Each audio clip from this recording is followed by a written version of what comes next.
Sabe aquela vontade de comer doce? E se a solução não for tão simples quanto trocar o açúcar por adoçante? Nessa análise, a gente vai fundo para entender o que o sabor doce, não importa de onde ele venha, faz de verdade com o nosso corpo e com a nossa cabeça. É uma descoberta que pode mudar a relação de muita gente com a comida. Olha, essa frase aqui é o ponto de partida de tudo. Ela cutuca aquela ideia de que trocar um pelo outro é uma solução mágica. E se na verdade a gente estiver só trocando a embalagem, mas mantendo o mesmo hábito que prende a gente?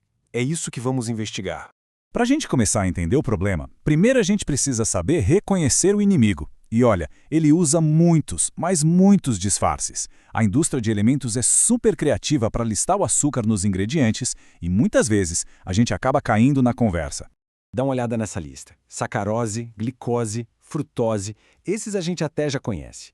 Mas e maltodestrina, destrose, xarope de milho, agave? Pois é, acredite, no final das contas, para o nosso corpo, tudo isso é açúcar. O primeiro passo para ter controle é saber identificar o que a gente está comendo. E aqui, ó, tá a grande pegadinha. Nomes como néctar de agave ou açúcar de coco soam bem mais saudáveis, não é mesmo? Mas para o nosso metabolismo, a diferença é mínima. Continua sendo açúcar e vai ter o mesmo impacto no corpo. Ok, então a gente já entendeu que o açúcar se esconde com vários nomes. A solução parece óbvia, né? Usar produtos com adoçante. Mas será que eles são neutros mesmo? Agora a gente vai desvendar esse mito de que zero não tem impacto nenhum. Porque olha, a ciência está mostrando uma coisa bem diferente. Esse slide mostra uma divisão bem interessante. De um lado, aqueles adoçantes artificiais que todo mundo já ouviu falar. Do outro, os que têm essa fama de naturais, tipo estévia e xilitol. A grande surpresa que a ciência traz é que não importa a origem, os dois grupos podem ter efeitos que a gente nem imagina, principalmente na saúde do nosso intestino. Vamos dar um zoom num grupo específico, os polióis. Sabe, aqueles que terminam em ol. Xilitol, sorbitol, eritritol. Eles são bem comuns em produtos fit, mas o que muita gente não sabe é que, para várias pessoas, eles podem ser a causa de um baita desconforto na barriga.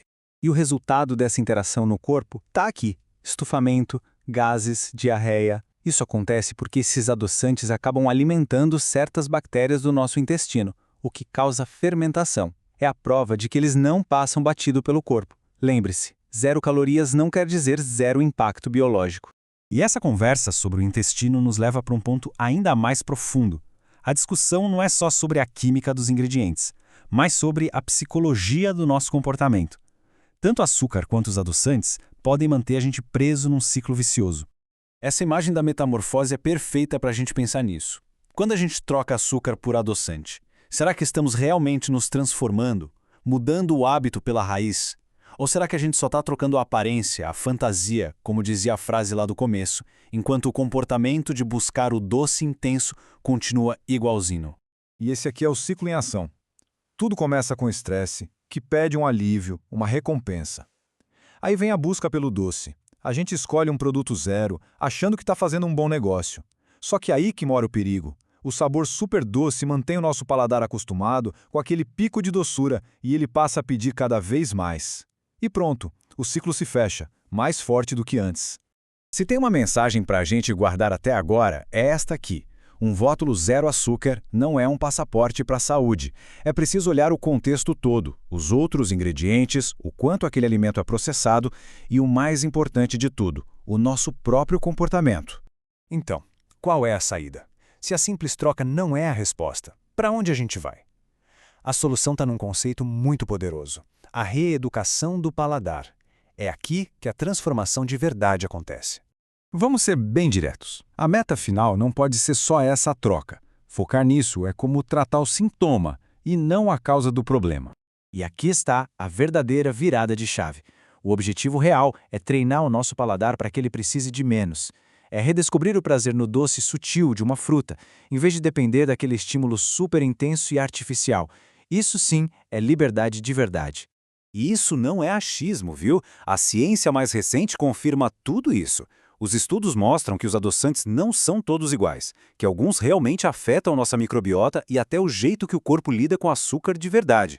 E talvez o mais importante, o efeito no comportamento, de manter o paladar viciado, pode ser o maior obstáculo para uma mudança real e que dure.